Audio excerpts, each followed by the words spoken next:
She accidentally called the billionaire baby, and his unexpected smile made her heart tremble. Hello everyone. Before we begin today's story, I have a small favor to ask. Please hit subscribe and turn on the notification bell so you never miss our channel's new videos. It's quick, free, and the best way to support us in bringing you more dramatic stories. Your support means the world to us. Where are you watching from? Drop your city or country in the comments below. Thank you very much. Now, let's get back to our main character. The soft hum of conversations drifted through the upscale cafe, blending with the faint clinking of silverware and the low jazz playing from hidden speakers. The warm amber lights brushed gently along the marble counters and glass display cases, making every pastry look like a museum piece. But standing behind the espresso machine, hands trembling around a steaming pitcher of milk, was Mia Collins, who felt like she didn't belong in any of this. Her apron was clean but faded, her sneakers thinning at the soles, and her hair tied back the way you do when you've worked 2 shifts in a row and still had another tonight. Rent was due in 5 days. Her mom's medical bill, another $300, was due tomorrow, and tips had been slow this week. She breathed in the smell of roasted beans like it might give her courage. Just 20 more minutes until her break. 20 more minutes of smiling through exhaustion and praying she wouldn't mess up. The front door chimed, and a breeze rolled in. Mia glanced up, and immediately wished she hadn't. A man walked in wearing a charcoal suit that seemed carved, not sewn. Sharp jawline, dark hair styled effortlessly, the kind of confidence that didn't need loudness. He looked like he stepped out of a magazine and took a wrong turn into her world. He stood at the counter, scrolling his phone, unaware that her pulse had suddenly jumped. Next in line, Mia called, trying to keep her voice steady. The man stepped forward, eyes still on his phone. She punched in the order. That'll be $6.45. Finally, he looked up, and the moment their eyes met, she felt something warm press into her chest, like a spark she wasn't prepared for. She handed him his cup a little too quickly, her fingers brushing his by accident. Thank you, baby. The words slipped out of her mouth so fast and so softly that at first she hoped he hadn't heard it. But he did. His eyebrows lifted. Then he smiled. Not a polite smile. Not a customer service smile. A slow, intrigued smile. The kind that made her knees wobble. Baby, huh? He murmured, voice like velvet brushed along the edges of her embarrassment. Heat flooded Mia's face. I meant sir. Sorry. I'm so sorry. It just slipped. My brain's fried. I didn't mean, he chuckled, a deep, warm sound that somehow melted her panic instead of making it worse. No need to apologize, he said, lifting the cup. Honestly, it's the best thing I've been called all day. Who talks like that? Why did he talk like that? And why did her heart just flip in her chest like she'd swallowed fireworks? She turned away quickly, pretending to wipe the counter even though it was spotless. Anything to escape the weight of his eyes. But she felt it, the way he watched her, the way the air shifted around him, the way something about him felt dangerously interested. As he walked toward the door, he glanced back once. Their eyes met again, and he smiled like he knew something she didn't. The door chimed as he left. Mia sagged against the counter, pressing a hand to her chest. Oh no, she whispered. Why did I call him baby? She didn't know that the man she'd just flustered was Adrian Cole, the billionaire nobody dared speak casually to. She didn't know this tiny mistake had lodged itself in his mind like a secret he intended to revisit. And she definitely didn't know that she had just changed the trajectory of her entire life with a single, trembling word. When Mia got home that evening, the worn-out apartment felt even smaller than usual, as if her embarrassment from the cafe had followed her all the way across the city. She tossed her apron onto the couch, sank onto the edge of her bed, and covered her face with both hands. Baby, she whispered into her palms. Why did I say that? The word replayed in her head with the same humiliating clarity each time. His smile, the way his eyes warmed, the low chuckle that somehow lingered in her chest long after he walked out. She told herself it did not matter. He was a wealthy stranger, someone who lived in a world where marble floors came standard and coffee was brewed by private chefs. She lived in a world where $300 decided whether her mother got her medication on time. Mia shook her head and forced herself up. She reheated leftover soup, swallowed it without tasting, and fell asleep the moment her head hit the pillow. Morning came too soon. She clocked in at the cafe, tied her apron, and repeated in her head like a mantra. Do not think about him. Do not think about him. He is gone. Then the door chimed. She did not even need to look up. Her heart recognized him before her eyes did. Adrian Cole walked in again, dressed in a navy suit today, his presence so effortless it made the room feel different just by existing in it. He glanced around as if searching for someone, and when his gaze found her, his smile lifted just a little. A knowing smile. Mia almost dropped the tray in her hands. She turned sharply and pretended to sort sugar packets that did not need sorting. But he walked straight to her counter. Good morning, he said. His voice had that same calm warmth that unsettled her nerves. Hi, she replied, too quietly. She cleared her throat and tried again. Good morning. What can I get for you? Whatever you recommend, he said. As long as you make it. Her hand froze over the register. Was he teasing her? Or was he serious? He tapped the counter lightly with one finger, waiting. She entered the order, trying to keep her breathing steady. It will be ready in a moment, she said. Take your time, he replied, leaning slightly against the counter as if settling in. I am not in a hurry today. Of course he was not. People like him moved differently through the world. When his drink was ready, she slid it across to him carefully. He accepted it, paused, then said in a tone almost playful, So, are you going to call me sir today, or something else? A shock went through her chest. She nearly choked on her breath. I will call you whatever is appropriate for a customer, she said quickly, eyes glued to the register. He laughed softly, and the sound wrapped around her like warm air. Relax, Mia. Her head snapped up. How do you know my name? He raised his cup slightly. Your name tag. She glanced down and realized she had forgotten she was wearing it. Right? She muttered, mortified at herself.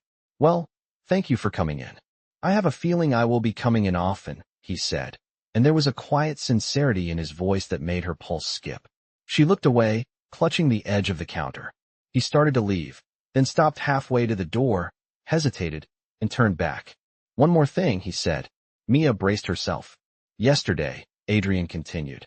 When you called me, she almost shouted. Please do not repeat it. He smiled again, the same slow curve that made her heart thump. I was going to say, I did not mind it. Not at all. And then he walked out, leaving her standing there, stunned, gripping the counter like it was the only solid thing in the room. For the rest of her shift, customers talked, chairs scraped, milk steamed, orders rang, but Mia barely registered any of it. Her mind kept circling back to him. His eyes, his smile, his words. She told herself it meant nothing. She told herself people like him did not pursue girls like her.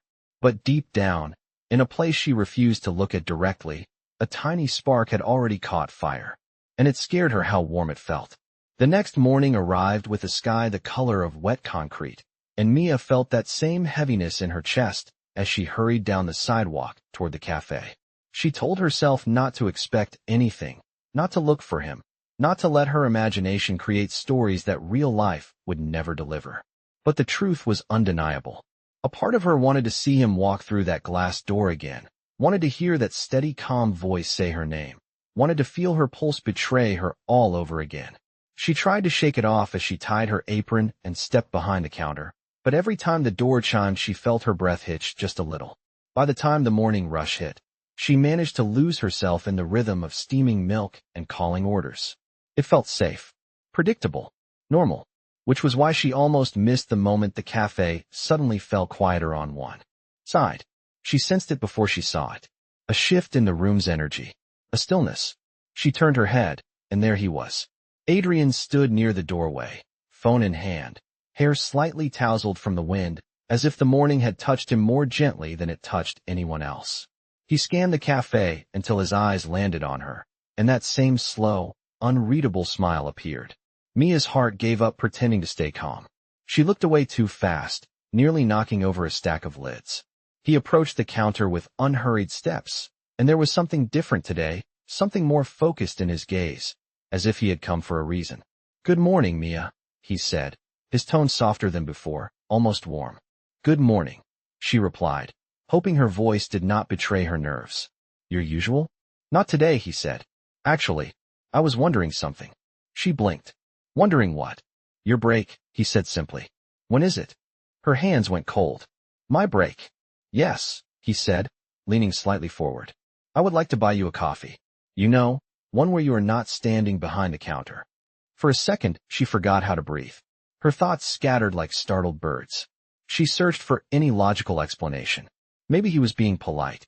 Maybe he needed something business-related. Maybe this was some strange rich person habit she did not understand. Why? She finally managed. His eyes softened in a way that made the air around them feel warmer. Because I want to talk to you without a line of customers between us, he said. And because I find you interesting. The word landed in her chest like a spark dropped on dry tinder. She swallowed hard, trying to gather whatever was left of her composure. I do not think that is a good idea, she whispered. I mean, I work here. Customers are not supposed to. I understand, he said gently. If you say no, I will respect it. She looked up at him then, really looked. His expression was calm, no pressure, just sincerity. And somehow that made it harder. What would it hurt to sit for 10 minutes? What was she afraid of? Her heart answered instantly. She was afraid of wanting something she could not have. Before she could give an answer, her manager called her name sharply from the back. Mia, I need you to restock the syrups. She flinched. Adrian's jaw tensed slightly at the tone the manager used, but he stepped back politely. I will not bother you, he said. Think about it. If you want to join me, I will be at that corner table. He nodded toward the far window, then walked away, leaving her standing frozen behind the counter. For the next 15 minutes, she argued with herself in silence, restocking bottles while her pulse hammered in her ears. She told herself she was foolish. She told herself she had responsibilities, not fantasies. But her feet moved before her brain could catch up. When her break finally arrived, she stepped out from behind the counter, each step toward that corner table feeling like she was crossing some invisible line she could not come back from. Adrian looked up the moment she approached, surprise flickering into a small smile. You came, he said. Mia sat down across from him, her hands folded tightly in her lap. Only for 10 minutes, she said quietly. 10 minutes, he replied, his voice warm, is more than enough for a beginning. And that single sentence, simple as it was, made her heart tremble in a way she could no longer deny. For the first few seconds, Mia sat there across from Adrian with her back straight and her hands clasped tightly in her lap, as if letting go would somehow make everything fall apart. The cafe noise faded into a soft blur behind her, replaced by the louder thumping of her own heartbeat. Adrian did not rush her. He just watched her with that calm attentiveness that made her feel seen in a way she was not used to. Finally, he leaned slightly forward, his elbows resting casually on the table. I am glad you decided to sit with me, he said, his voice gentle. I was not sure you would. Mia took a slow breath, trying to steady her nerves. I almost did not, she admitted. Customers do not usually ask me to have coffee with them. I am not usually the type who asks, he replied. The way he said it made her chest tighten, as if he was revealing something he did not say often. She glanced through the window at the street outside, watching the traffic roll by. The moment felt unreal, too warm, too suspended from her usual gravity. So, she said, trying to sound casual even though her voice wavered. What exactly do you want to talk about? You, he answered simply. Her pulse jumped. Me? Yes, he said, as if it were obvious. I want to know who the girl is behind the counter who calls strangers baby when she is flustered. Her hand flew to her face in embarrassment. I will never live that down, will I? Not if I have anything to say about it, he said with a quiet laugh. The sound wrapped around her like a warm blanket. But he quickly softened his tone. I am joking. I hope you know that. She nodded, looking down at her hands. It just happened. I was tired. My mind was a mess. Everyone's mind is a mess sometimes, he said. You do not have to be perfect around me. She blinked at him, surprised by how much those words mattered. They talked, slowly at first, like two people testing the temperature of water. He asked about her schedule, her favorite music, the books she read when she had time. Nothing intrusive, nothing heavy. Just small pieces of curiosity that made her feel comfortable. And then, without planning to, she found herself saying, My mom is sick. The words slipped out quietly, uninvited, as if pulled from a place she kept locked. Adrian's eyes softened immediately. Is she all right? She has a heart condition, Mia said. The medication helps, but it is expensive. I work double shifts most days, and I am trying to keep up, but she stopped, realizing she was revealing too much. I am sorry, she said quickly. You did not come here to hear all that. Actually, he said, I came here to hear whatever you wanted to say. A warmth spread through her chest, uncomfortable yet comforting at the same time. She looked at him, really looked at him, and for the first time she noticed the small shadows under his eyes, the tightness in his jaw when he listened. He seemed so put together, but something in him felt lonely. What about you? She asked softly. People like you have perfect lives, right? He gave a short, humorless breath. People like me, he repeated, as if testing the words. Tell me, Mia, what exactly is someone like me? She hesitated. Successful, confident, untouchable. Adrian leaned back in his chair, eyes drifting toward the window.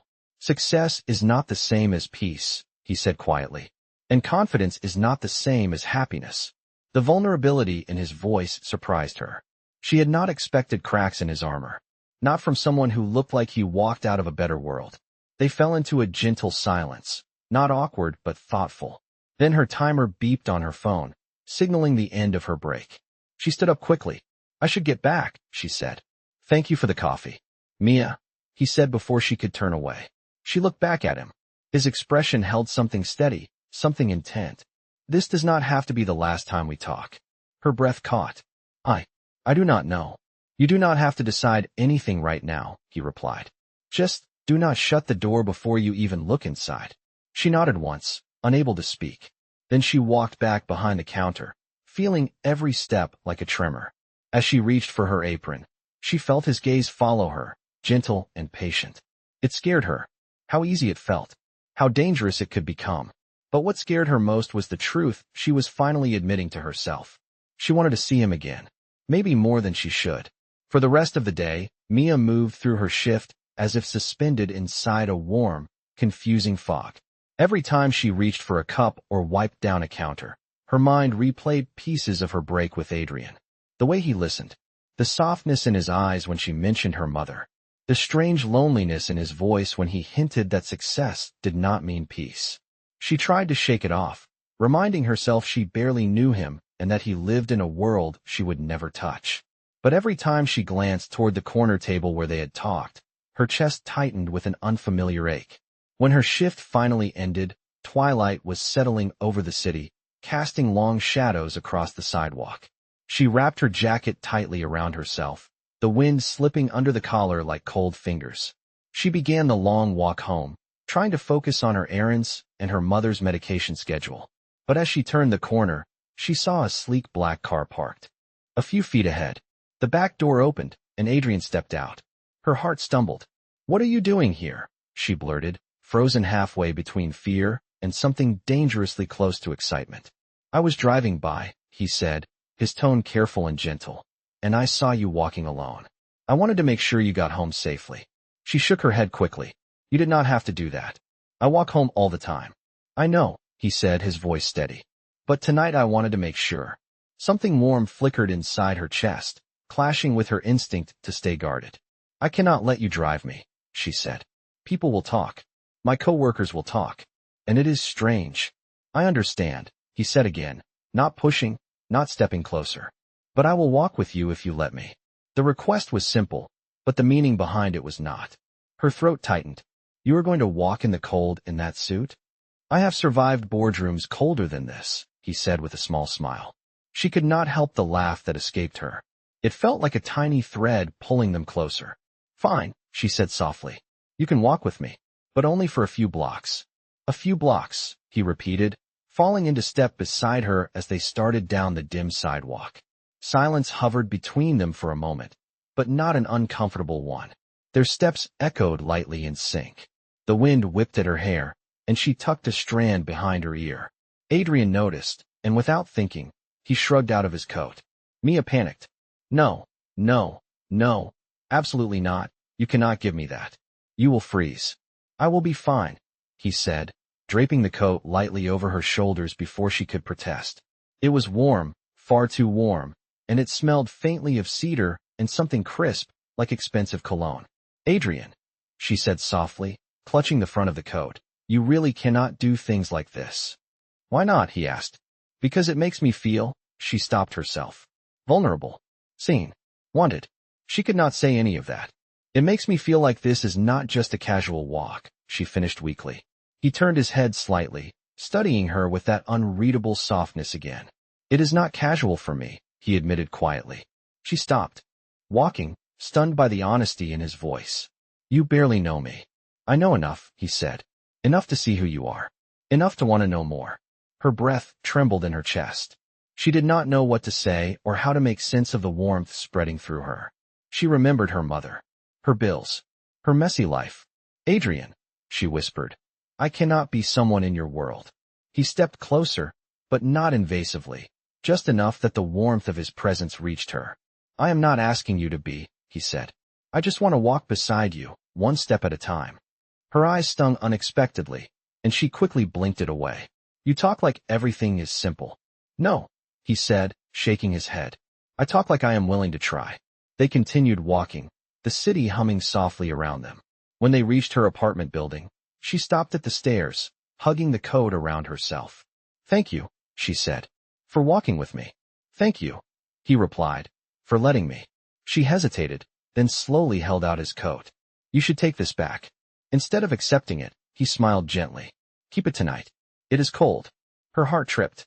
I will return it tomorrow. His eyes warmed. I look forward to that. She stood on the first step, watching him step back toward the car, feeling her world tilt in a way she could not control. And as he got into the car, she knew one thing with startling clarity. She was in trouble. Real, undeniable trouble. Because she wanted tomorrow to come faster. The next morning, Mia woke up with Adrian's coat still wrapped around her like a cocoon of borrowed warmth, the faint scent of cedar lingering on the fabric. For a long moment, she just sat there on the edge of her bed, fingers brushing along the smooth lining, wondering what on earth she had stepped into. She had promised to return it today, and she intended to, even though a secret part of her wished she could hold on to it a little longer. After getting ready, she folded the coat carefully and slipped it into a tote bag, taking extra care not to wrinkle it. The entire walk to the cafe, her mind battled between anticipation and dread. Maybe he would not show up. Maybe last night had been a strange moment he would regret. Or maybe she had imagined the softness in his voice. But when she reached the cafe, the morning lights spilling across the glass windows, she saw him instantly. Adrian was already inside. He stood near the corner table where they had talked the day before, hands in his pockets, as if he had been waiting for her. Her heart gave a painful little jump. She stepped inside, the bell chiming overhead, and his eyes lifted to meet hers. There it was again, that quiet smile that made her feel as if he was seeing her and only her in a room full of people. Good morning, Mia, he said, his voice warm. She swallowed nervously. Good morning. I brought your coat. She held up the tote bag. Thank you for letting me borrow it. You did not need to rush to return it, he said gently, taking the bag from her. I knew you would. I trust you. The words slipped under her ribs, warm and surprising. Trust. No one said things like that to her. He stepped aside as a couple walked past, then looked back at her. Are you free for a moment? My shift starts in 3 minutes, she said, glancing nervously toward the back room. Then give me 30 seconds, he said.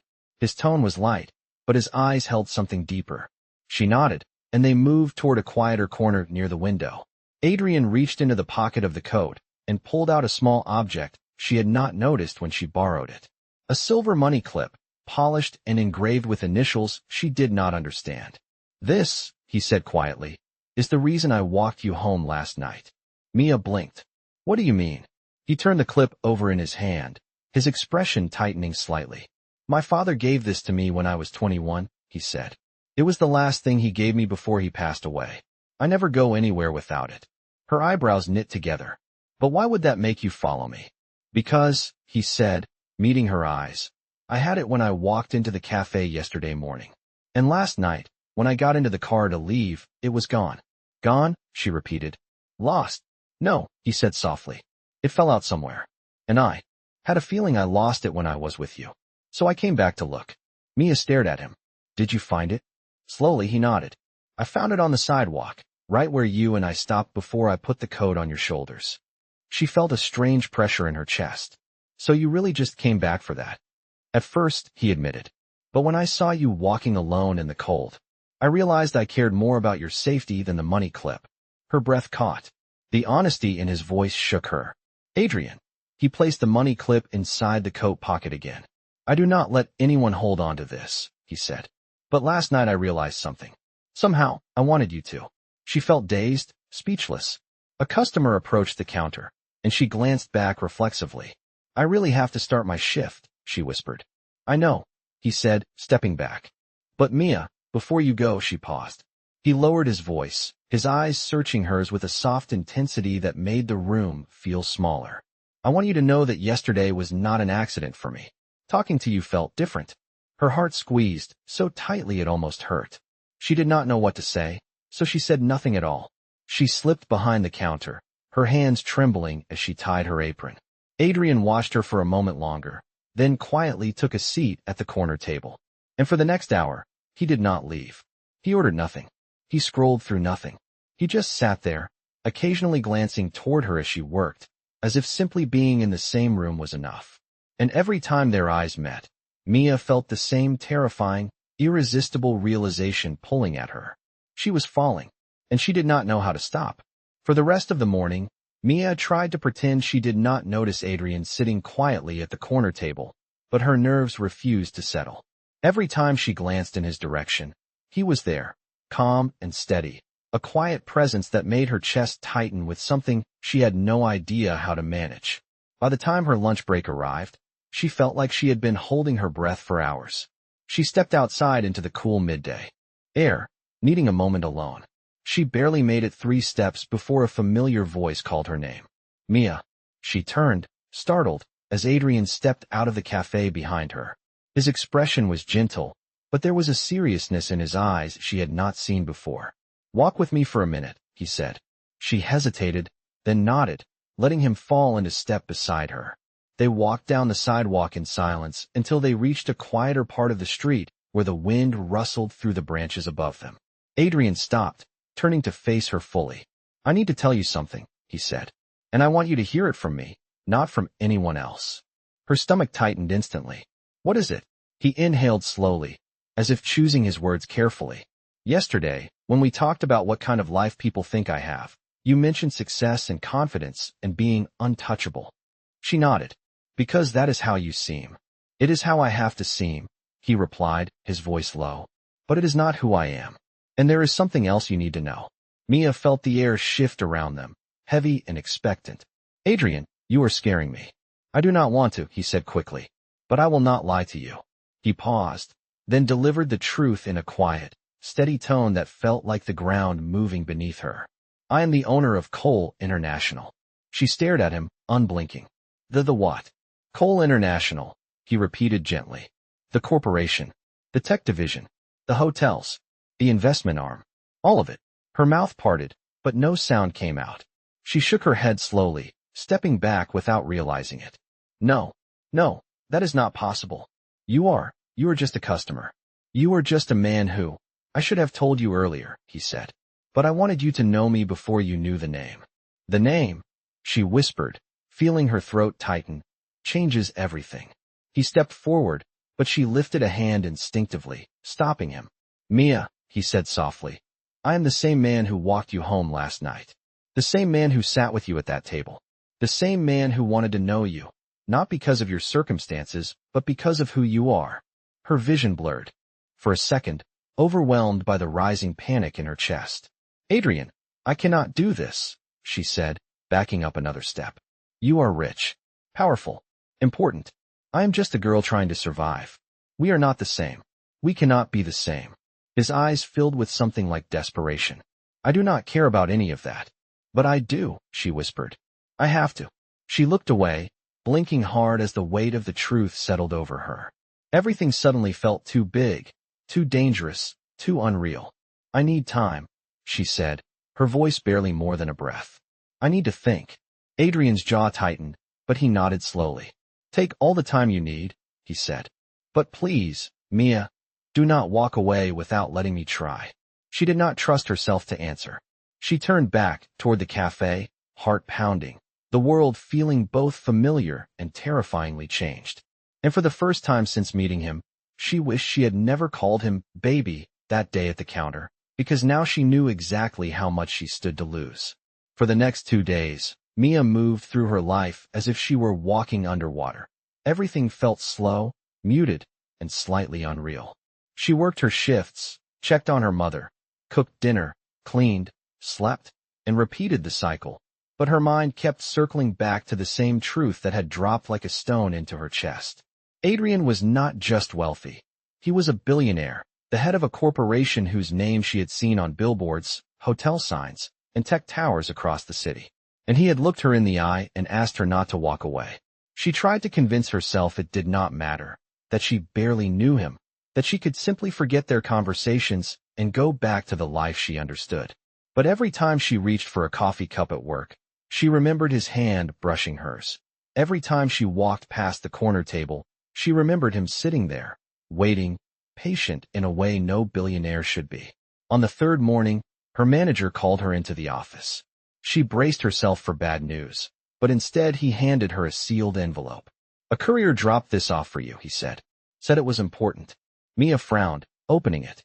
Carefully, inside was a single card, thick and embossed, with elegant gold lettering. It read, "If you choose to come, I will be waiting. No expectations, no pressure, just honesty. Adrian." Below the message was an address. She recognized it immediately. The Cole Foundation Community Center, a public charity that offered resources for low-income families. A place she had passed 100 times without stepping inside. Her hands trembled. This was not some penthouse or private restaurant. This was a place deliberately chosen so she would not feel small. She spent the next hour arguing with herself in silence. But by noon, standing at the bus stop with the card still in her hand, she made her decision. When she arrived at the center, she found him exactly where he said he would be, standing near a display of donated winter coats, speaking softly with a volunteer. He turned as if he felt her presence before he heard her footsteps.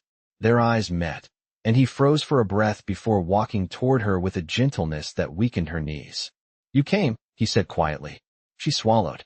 "I had to know why here." "Because," he said, glancing around the center, "I wanted you to see the part of my life that is real. Not the money, not the titles. This." He gestured to the room filled with food shelves, clothing racks, and families receiving support. "This is where I spend most of my time when I am not working. It matters to me more than any boardroom." She stared at him, confusion and emotion swirling inside her. "Why show me this?" His voice softened. "Because I wanted you to know that the world you think separates us does not matter to me. And I wanted to know if it matters to you." Her chest tightened painfully. She thought she had walked in here prepared to keep her walls up, but seeing him in this space, speaking to people with kindness instead of authority, shattered something in her. For the first time since learning the truth, she felt the fear in her loosen its grip. "Adrian," she whispered, her voice trembling, "I do not know where this goes. I do not know how any of this works." He stepped closer, not touching her, just close enough to make her feel his warmth. "We do not need to know everything today," he said. "Just decide if you want to take the next step." She let out a shaky breath, and for the first time, she did not look away. For a long moment, Mia stood there inside the community center with the soft hum of conversation surrounding them, her heartbeat loud enough that she wondered if he could hear it. Adrian waited, patient and steady, his eyes holding none of the pressure she feared and all of the sincerity she did not know how to accept. Slowly, she exhaled and let the truth settle. "I am scared," she admitted, her voice thin. "Everything about you scares me because it feels too big, too different, too unreal." Adrian nodded gently. "I understand. But I do not want you to be someone else. I only want you to be Mia." Something fragile in her chest eased at those words. She took a small step closer, close enough to see the tension in his jaw relax, just slightly. "And what if I choose to try?" she whispered. His breath caught, just barely, as if those words were the ones he had been waiting for. "Then I will match every step you take," he said softly. "No faster, no louder, just beside you." The fear inside her shifted into warmth, into something that felt like possibility. Without overthinking, without letting doubt steal the moment, she lifted a hand and touched the lapel of his coat, a small hesitant gesture that said more than a speech ever could. His eyes softened immediately. "Mia," he murmured, barely above a breath. "You have no idea what you do to me." She felt her face warm, a shy smile tugging at her lips. Then maybe we can find out together. Adrian let out a quiet exhale that sounded like gratitude, like relief, like something he had been holding in for far too long. And as they stood there in the middle of the community center, surrounded by the very people he cared for most, something unspoken settled between them, something steady and real. Later that evening, as he walked her home again, their hands brushed once, then twice, before finally intertwining like it had been waiting to happen from the very beginning. And Mia realized with a soft, trembling certainty that choosing him had never been the scary part.